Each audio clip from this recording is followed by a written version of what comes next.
Hey guys, welcome back. This is episode 28 of my Feed the Beast Ultimate Skygrid Let's Play. Now I've got quite a bit to show you.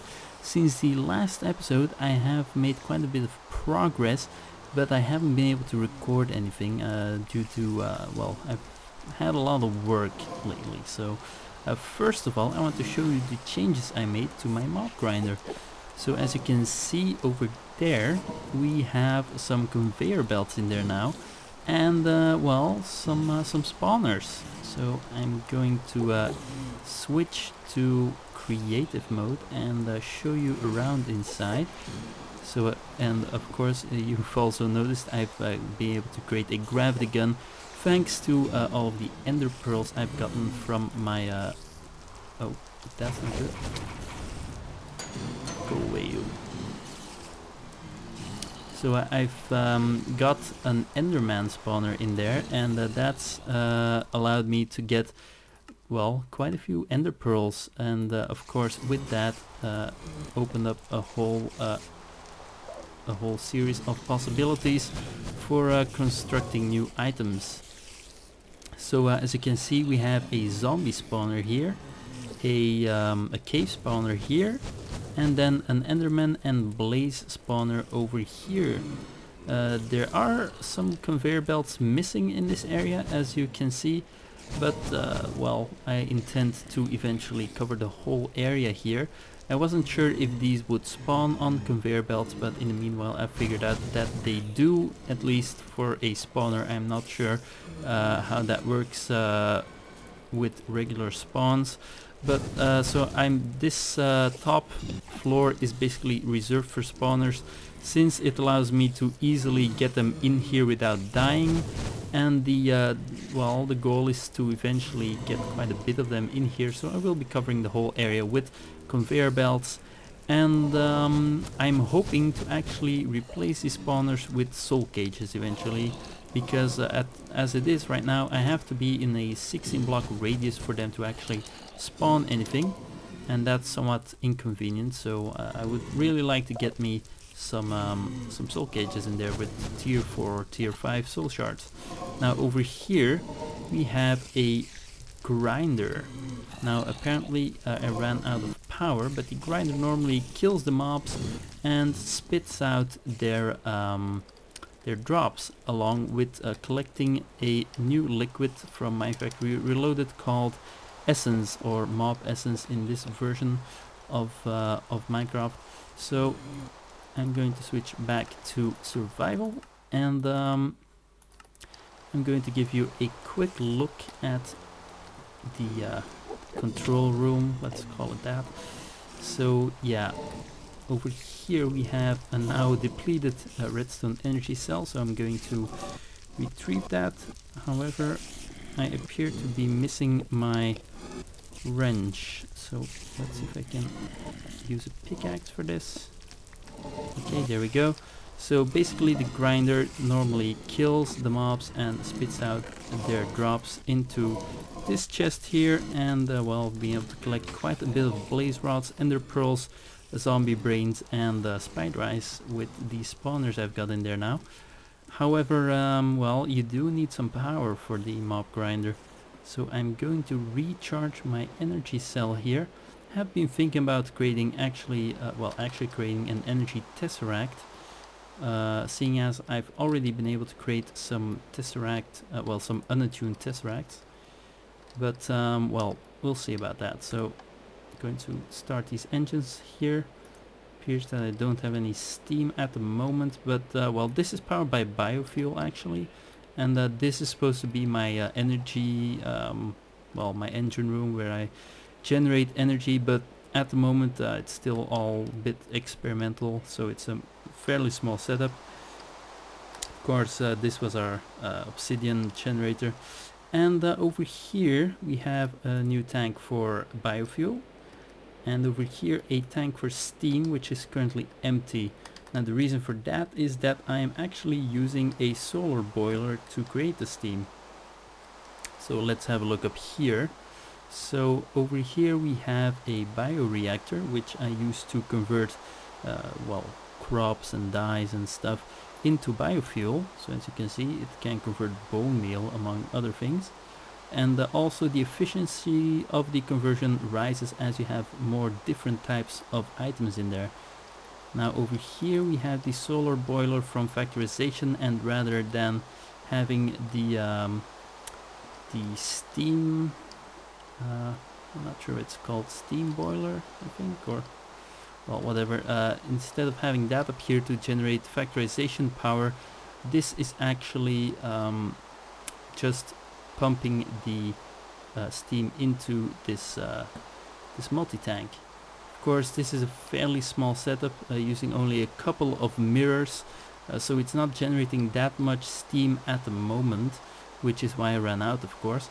The reason for that is that these mirrors are fairly expensive, and well, they need silver, which is the main issue, seeing as I can't get my hands on a lot of that very fast.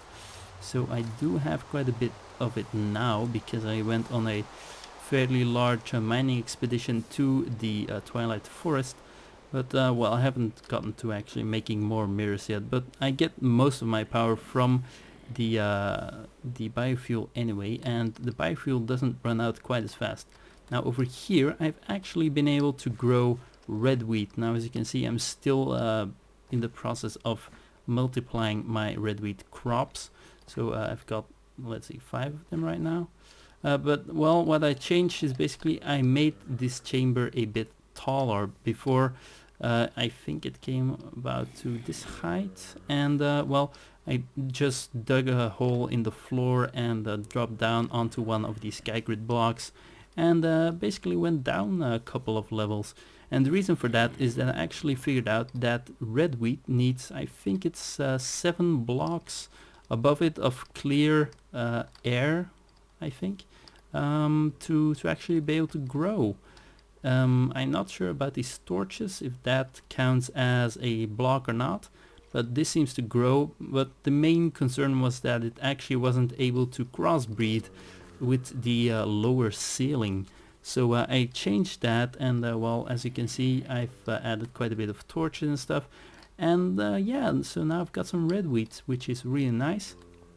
Now of course, with the spiders in the mob grinder, I'm able to collect a lot more spider eyes, and which means I can make some weed eggs now, which is very convenient. And that's basically how I've been able to get these crops without actually ruining anything. Now as you can see, I've got some wood on the floor here. Now these are actually panels from Red Power, which I placed there to prevent any mobs from spawning in here. So basically there's nothing in this room at the moment which a mob can spawn on, which is quite essential, seeing as there's enough, well, not enough light to prevent mobs from spawning there. So that's basically it for my farming endeavors. Now over here, I'm not sure what I'm going to do with this stuff, but well, we'll see. Over there I've got a rainbow tree, I think it is from Twilight Forest. Just figured that would be nice. And I've got a cow spawner over there. Not sure if it's actually spawned anything yet, but it doesn't really matter. Don't really need it, but I figured I'd take it home with me. So yeah, up here for more, there's nothing really changed. So of course I can get iron and gold a lot easier now, seeing as a lot of the drops from mobs provide me with armor, which I can of course put into my macerator to collect some gold and stuff. I think I put my wrench and stuff in here. Yeah, I did, because I was actually going to Twilight Forest and I didn't want to risk losing it. Alright, so I'm going to just get a wrench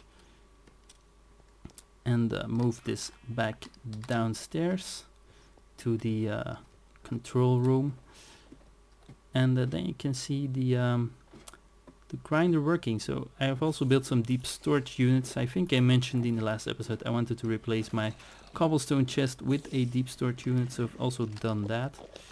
Okay, so let's place that down, and the mob grinder starts killing everything. Alright, so I've got some ender pearls, a string, yeah, basically everything I need. Very nice. Okay. So basically what I want to do later on, I think in the next episode or maybe one after that, is have like a little hole in here through which I can kill mobs and charge his soul shard with it. And then I can eventually use that to build a soul cage once I reach tier 4 or tier 5. I'm not sure yet, seeing as tier 5 does require you to kill 1024 mobs, which is quite a bit.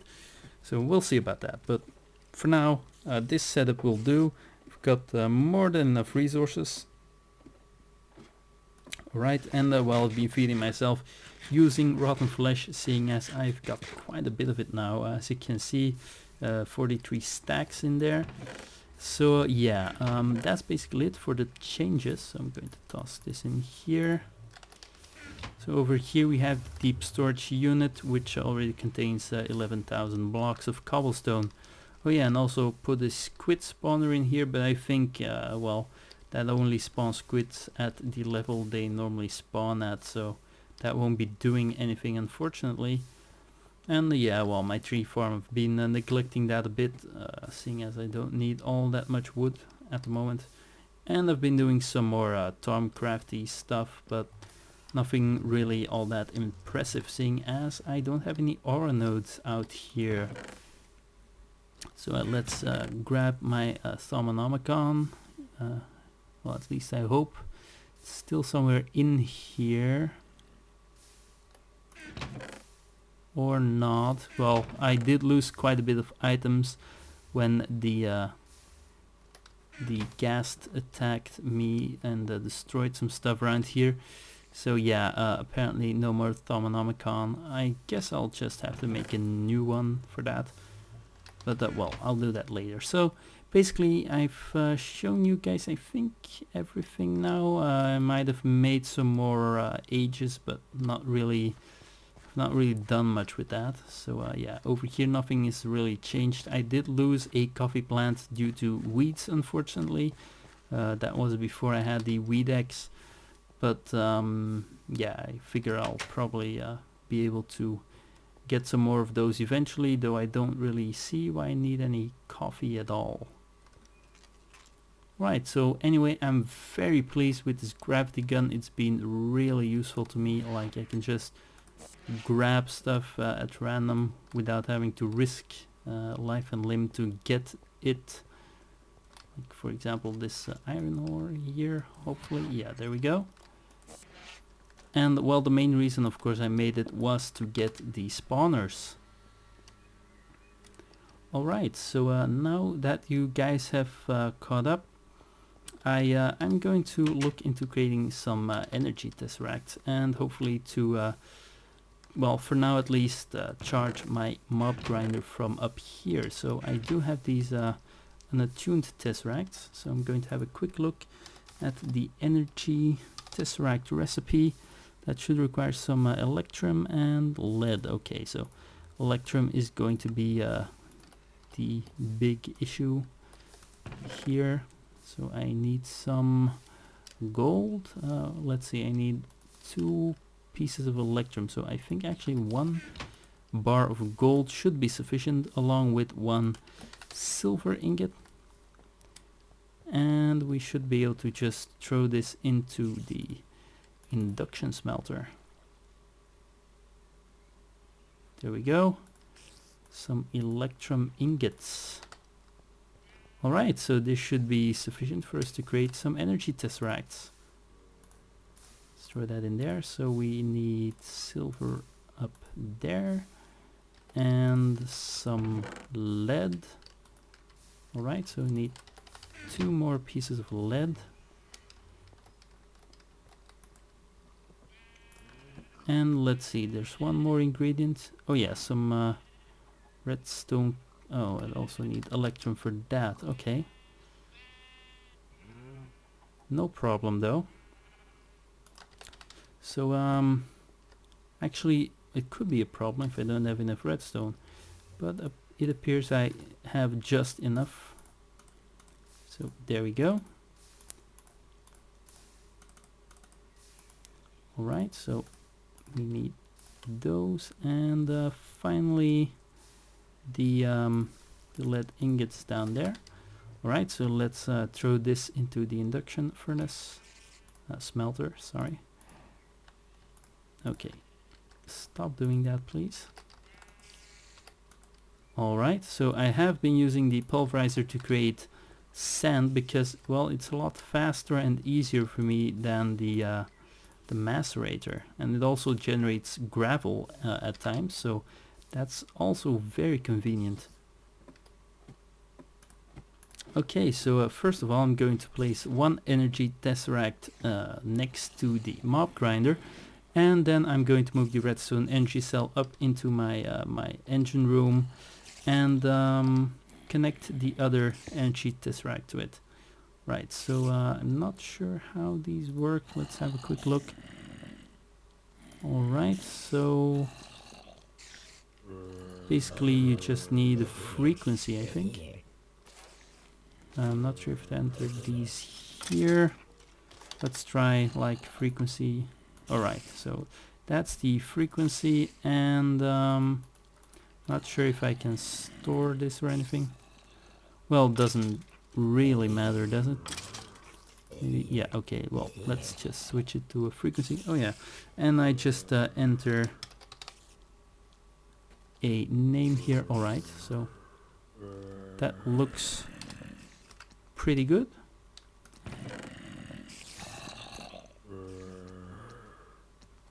Alright, so I do have quite a bit of bows in here. I was actually originally intending this to be item tesseracts to take the items upstairs, but I've actually been thinking to move the entire contraption upstairs when I have the soul cages, seeing as well, originally to have the spawners closer to me, but well, now just to have to span a short distance to actually get to it. And with the spawners, of course, I don't need a large area to spawn mobs.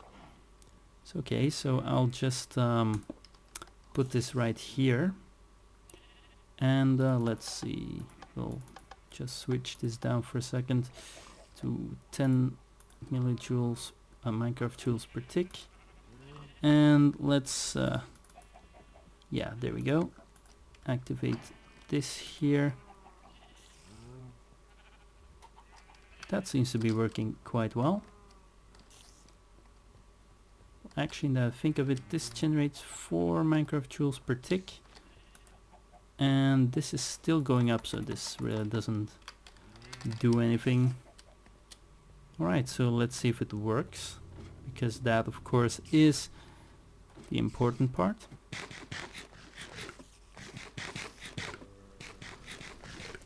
It's quite a long ladder. Alright, so here we are, and it appears that it is not working. Alright, so that's not great.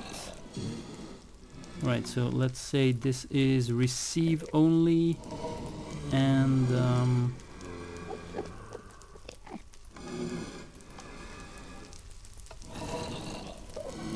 I need a redstone signal? I think this should work normally. So we have frequency 100. It's active now in receive mode only. Well, public access doesn't really matter, seeing as there's no one else playing. So I'm going to go back up and check the other Tesseract for a second. Alright, it's quite a climb. And here we are. So let's have a look here. So this Tesseract should be send only. Alright. And well, that should be working. I think it should be anyway.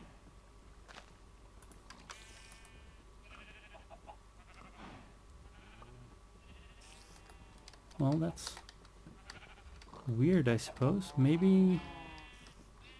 Oh yeah, alright, so Now it should be working. I have this this lever here to get the liquid duct to empty the water from the multi-tank. I think that was interfering with the Tesseract, so now it should probably work. Let's go back down and have a look. I really love this gravity gun. It's like my favorite item at the moment. Alright, so we are back, and that was not what I wanted to do. Okay, so it appears that it is working now. Wonderful. Alright, so we have the Tesseract. I do believe you're probably losing energy when using a Tesseract, but that doesn't really matter. Well, I do have plenty of biofuel, and I can make more as much as I want to, so I'm going to leave it like that. Now, things I'm still looking for are a skeleton spawner and maybe a witch spawner. So haven't found any of those yet, but I'll probably come across them at some point. Actually, the Enderman spawner was like all the way out here. So let's see, I went over here, and it was actually floating, I think, right here. So that's pretty close to the base. Just happened to stumble upon it, so was really satisfied with that. Because I was actually, I made a safari net to capture an Enderman to then use an auto spawner from my factory reloaded to convert mob essence into Enderman essentially. But now I don't have to anymore.